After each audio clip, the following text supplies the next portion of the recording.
And we're racing, green, up to the first corner, and it's a perfect start for Kazuya Oshima. No worries at all for him into turn one. Already there's a threat from Sekiguchi as he tries to dive in on the first corner, gets up alongside Fenestraz, and they are going to have an interesting swing. There's a spinner at the back of the field. That is the Red Bull Mugen, I do believe, that's gone around. So Ukyo Sasahara has dropped to the back of the field as we watch the 300 race get underway. And that is a perfect start for the Subaru. They don't need to worry too much about the car behind them because it's all looking pretty neat and tidy. They don't have too much pressure from the Sayata Motoyope car. That is there in second position, holding station for the moment. And it's the LM Corsa machine that is still there. Shunsuke Kono in third position. A little bit of a look up the inside from the R&D Leon machine, I think that is, of Suganami trying to come through, but a perfect start. And there's already battles for second position as they try to take on the Kunimitsu Honda, and the Kunimitsu Honda's on the curb and running wide round the outside. There's a change for second place. Brilliant stuff already. This is reminiscent from last year. It was Sasha Fenestras in the 8 car, and he went up the positions and gave his competitors a run for their money in the opening lap. And Sekiguchi, he took second place, so Yamamoto dropped down to third. Again, keep your noses clean, let the race come to you. And it looks like that Sasahara got turned around in the TGR corner. Hopefully we can get a replay of that. And if you notice, Jake, even at the start, they were still waving, still trying to get temperatures into their tires. Look at Oshima, he's still waving, while there is a side-by-side duel with the key pair car attacking both the Stanley NSX car and trying to make a move on the sister car by Toms, but he only can grab third position from Tadasuke Makino. Yes, indeed, Fenestraz moving into third position. Good move from him. He now chases down Sekiguchi in the sister car. And look at the fast starting machine from Ronnie Quintarelli. He has stormed his way up to P6 in behind Nurei Fukuzumi, who is in 5th position. So Nurei Fukuzumi trying to fight his way forward. That is Katsumasa Chiyo and Heikki Kovalainen right in behind them, swarming around, trying to get some moves. And now we are going to have a battle in the 300 race. The Sayata Motoyope car of Kota Kawai is trying to get past Takuto Iguchi. This is basically their best chance of trying to take the title away. If they can start to knock on the door of the Subaru BRZ and basically start to hustle them, that's going to be their best chance of shaking things up a little bit in the title fight. But let's not forget that for Kyoto Fujinami, it's already a very uphill struggle for them. And let's not forget that after qualifying so low down, it's a real problem. The Kondo Racing machine is down to 15th place, Jens. This is not good news for them. This is definitely not good news for them, and they were not happy with the balance of performance they got this year. The tires improved, but unfortunately the boost pressure, that got reduced, so the top speed is a bottleneck for the Nissan GT. Now we've got battles in both categories in the top 5. That is Kawai battling away with Kono. Kono having got through into second place in the Cintium Supra, but now the Green Brave car is trying to get through around the outside to retake the position, and that is one of the Lamborghinis up in 4th position. This is how Kono got into second place. Final turn, big dive up the inside, and that was a last minute reaction from Kawai. Just managed to avert contact. Classic move by Shunsuke Kono.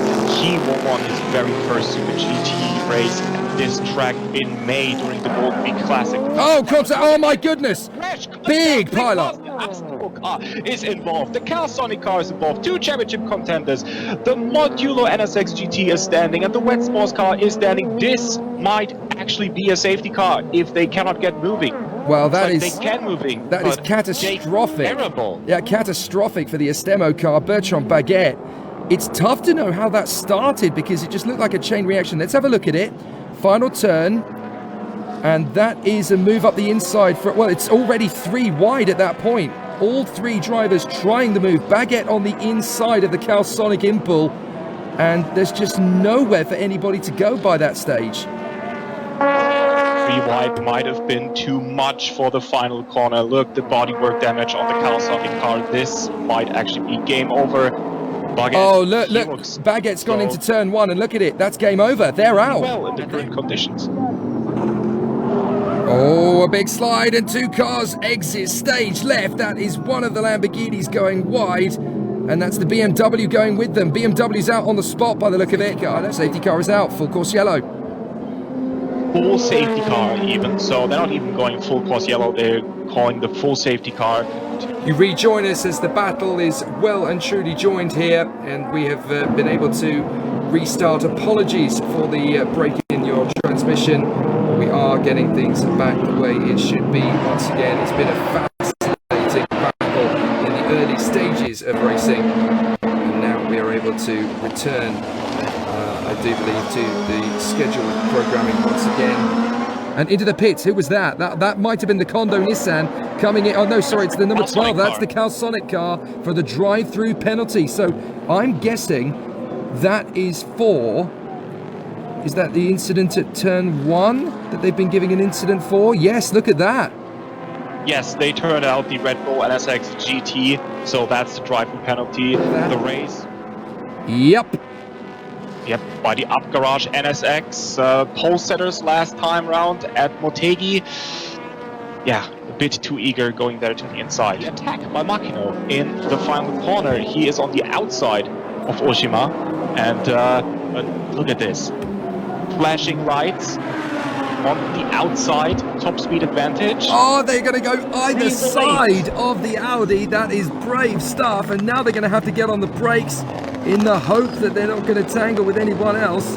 And watch for Makino, because he was looking for the switchback maneuver through turn 1. But it's pit stop city as into the pit lane. We've got two cars coming in, and that is Makino. Yep, Makino's coming in, and he's going to hand over to the champion-elect, Nawaki Yamamoto. And Kosuke Matsuda, earlier today, the season, the same goes with the Smile Racing Company as a sponsor in their 100th race earlier this season. Quick stops from all of the cars that dived into the pit lane. No issues there. Yeah, he overtook him going into the final corner. He did, but well, he's going to try and respond. They're going to be side by side into the braking zone, and they've got slower traffic in front of them. This is going to be brave, and there's a car tripping over on the inside line, and it catches the Honda, and that is enough for Yamashita to hold on to third position again. That was so close for Yamamoto. He almost got binned off the circuit at turn 1. Again, let's watch this again. This is the lead change actually in the GT300 category. So there has been a lead change. Shinsuke Kono getting the stereotypical turn 1 maneuver on. While the AU Tom's car was just in the pit, it's showtime, Jake, because Shotsuboi is in the car now. Yeah, as out of the pits comes the Keeper Supra, and they're going to get out right in the path of the cars behind. I think the Keeper Supra is going to rejoin ahead of many of their rivals by staying out longer. His final Super G stint is over. We can only bow in front of him and say, thank you for the memories, champ. Thank you, Kazuki Hoshino. Yep. Arigato, Kazuki Hoshino. It's been a fabulous, fabulous time. Now, when is Daiki Sasaki going to bring the Kondo Nissan into the pits? Because we are now on lap 30 just about, as the realised GTR car is going to come through shortly from its position. So obviously that makes things very entertaining from that side of things. In the GT300 cars, we have Shinsuke Kono hasn't pitted yet. Takuti Iguchi of the Subaru BRZ hasn't pitted yet. The Pacific Car Guy Ferrari of Keiko Zolino has not yet pitted, nor has Atsushi Miyake. Is round the outside. That was a beautiful move from the Enios rookie of Hirakawa, of Yamashita to get past Hirakawa. That was bold as brass from Kenta. This is a little bit of a tense moment for the Subaru BRZ team. They are side by side with Koguri.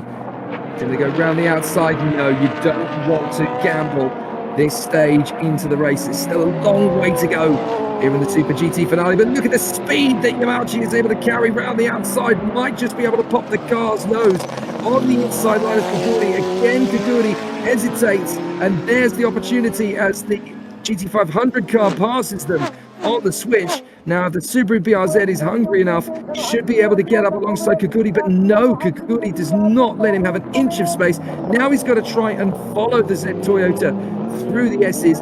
That doesn't pull off either. So bitterly frustrating, but you do get a sense that Yamauchi, if he could get a clear run on Koguri, not only would he get past, but he would disappear from a 5-point gap to a 4-point gap, but crucially, they are still going to have a 4-point swing as the Nissans are battling away. Why not? Kohai Hirate and Tsujiya Matsuda are going wheel to wheel, and there is no love lost at all between teammates out there. As Tsujiya Matsuda is taking it absolutely the bull by the horns here in Fuji. That got very close indeed between the two teammates. Wonderfully to watch, both on Michelin tires, the only cars in the field on Michelin tires. Both Hirate and Matsuda are avid GTR lovers. Of course, Hirate joined the Nissan camp just a couple of years ago. He used to be a Toyota driver, and when he switched, of course, some Toyota fans, while Matsuda on the inside of the Dunlop corner takes the position back. Thank you very much. P6 is mine. For a change, and Subaru picked up some bodywork damage. The Ineos rookie car obviously is still pounding away. Autopolis was a big crash for the RQ's AMG, Jens, and that car has not been seen since. That's one of the ways how the team is financing their racing activities. And we saw that the Pacific Ferrari was actually lunging into the pit lane. And Kei Cozzolino, after 43 laps in the class, 46 in total in the race on Saturday. Oh, look at that. Oh, there's some debris there. Yes, it looks like a car lost something. Maybe we got a replay. That looks like a rear splitter's come off the car. Oh, and there's going to be contact in the first turn. Oh, dear.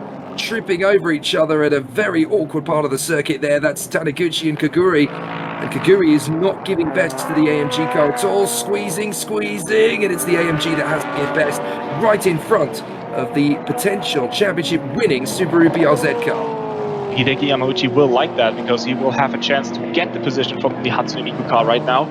Going to the inside, let's see if he can finish that move. No, he backs out. Where we have the full course yellow. We have full course yellow.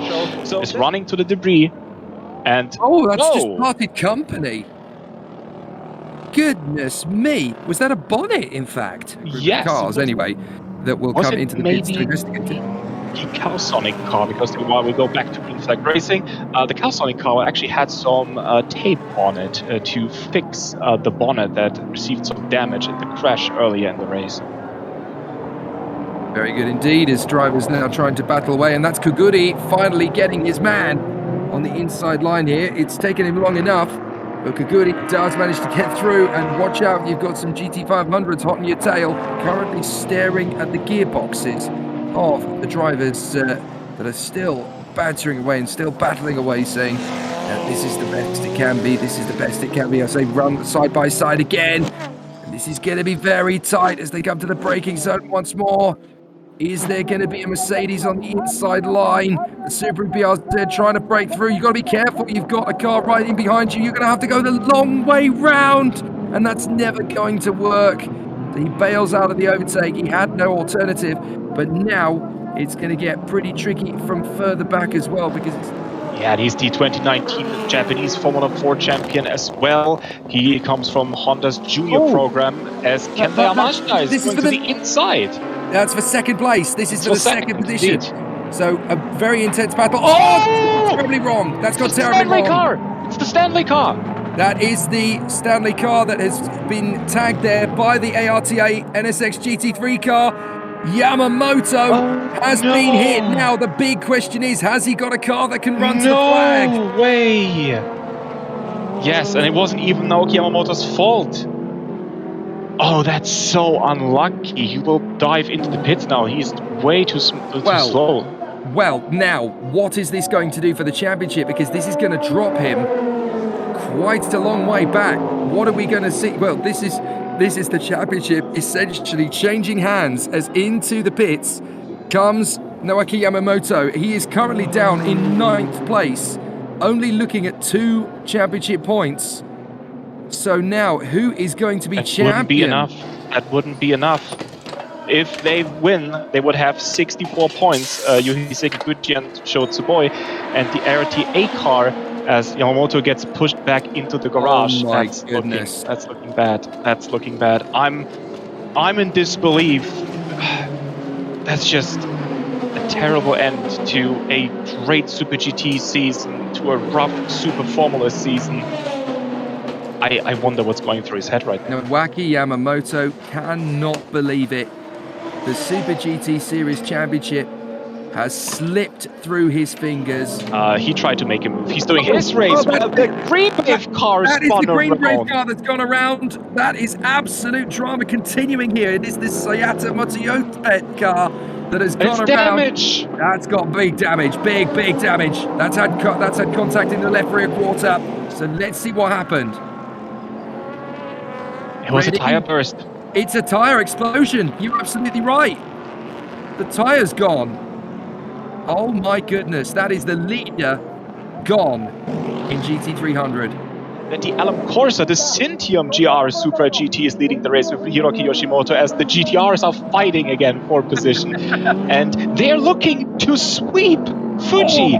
They won the 500 kilometers race while Matsuda and Hirate for 7th position. What a battle. And the Stanley NSX is back. Well, at least we're able to finish the race. Tears in the eyes of Tadasuke Makino. Yes, it's okay. It's okay. They're trying to see if the car will keep going. Look at it. It's at least try to finish the race. It's kind of like in Le Mans. You want to finish the race. You don't want to have a DNF at the end of the season. I don't think they will be able to make the distance that way. They might even get the warning flag that they have to come in. And now we know, and either we know who lost some bodywork, because that's the wet sports car, because it's missing. It's missing something on the back. It's missing the rear windshield. Oh, there it is. There is the orange flag for the wet sports car. What is going on? That's Kaguri was in third. Kaguri was third. It's a puncture. Left rear puncture. Oh my goodness. But he still has almost the entire track to make it back to the pits. He was in third place. That's a lost podium. 7 years. Just shows how competitive this class is. But I think they can be proud of that heroic That's going to be the podium. That's going to be the podium for Subaru. They get through. That is. Wonderfully done. But he just tripped up the Mercedes enough. That was perfect for Hideki Yamauchi. He managed to leapfrog past Taniguchi. And that's their position. If they can hold that in the final lap, they're going to win the GT300 title and can celebrate it on the podium. Well, for Yaya Sekiguchi and Sho Tsuboi, they came into this championship fight very much the underdog. And what an incredible turnaround. We thought this was Kunimitsu's for the losing, and you know what? They only went and lost it, not by their own mistakes, not by their own misdemeanors, but the trouble with this championship is it's so ultra competitive, it's so dramatic that sometimes you lose the race, you lose the championship through no fault of your own. And the guys that were there ready to sweep it up were Toyota Gazoo Racing with their Tom's cars, the AU car of Sekiguchi and Sho Tsuboi. They came into this weekend third in the championship, looking like absolute underdogs. And they have managed to take this victory. It is going to be their first win of the season. Would you believe it? It's going to be their first win. But their consistency, their solidarity, their nature through the year is going to make them Autobac's Super GT Series champions 2021. It goes the way of the AU Tom's car for Sekiguchi and Tsuboi. They have done it. Super GT Series champions 2021. Amazing. Incredible, absolutely incredible. And Jake, would you believe that this is the very first victory for Sho Tsuboi and he wins the championship with it, while we see the Cintium Alam Corsa GR Super GT taking its second win of the season, sweeping both Fuji rounds, while the Subaru BRZ is coming out of the final corner to win their first ever GT300 championship. What started in 1998 to win when Casco was using a Subaru car, now finally accumulated in its very first championship victory, and in the very first year of that next generation BRZ car, and Takute Iguchi let the tears flow. You are finally a GT300 champion. Toyota cannot believe their fortune. Subaru have finally got the job done in the GT300. There is the unofficial confirmation. Sekiguchi and Tsuboi, GT500 drivers champions. They've swept in and stolen it away at the last. And there are the GT300 champions, Iguchi and Yamauchi, for the Subaru BRZ R&D Sport Machine. What a story this has been for the Subaru BRZ. A lot of people wrote them off. They said this car is not worth developing. It's not worth continuing on with. It hasn't got the same gusto and determination as some of the established teams. Hogwash. Subaru have just taken their first title after so many years of hard work, such hard graft. This is such a deserved accolade. Absolutely, that really was a season finale for the ages. And that race had absolutely everything. Drama, intrigue, suspense, all sorts of chaos. But above all, determination, grit, patience, discipline, and raw, pure speed. That's now your champion emerges. His first win in Super GT and his first championship win. Unbelievable. The emotions flow out of Shotsuboi. This has been building for a while now, this first win. But to take your first victory and the Super GT title in the same day, that's astronomical. And what a celebration that is at LM Corsa. They finished the year with a win.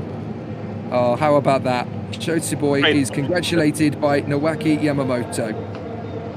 But how about these guys? Super GT champion in GT300 for Subaru, and for this guy, for Shotsuboi, the party's just getting started. Oh yeah, definitely. This is going to make the rafters rock. Yeah, the teams will think about 2023 already, but tonight they're going to party, and both arms in the air for Hideki Yamauchi. It's not just the first championship for Subaru and R&D Sport, it's also the first championship for Hideki Yamauchi for Takuto Iguchi. And Yamauchi, he drove for most of his career for this team, so finally seeing him getting the trophy for winning the title, it must feel so good. And Takuto Iguchi, he celebrated earlier this season his 100th Super GT race, and there you go. GT300 class champions Hideki Yamauchi and Takuto Iguchi for the R&D Sport Subaru at last.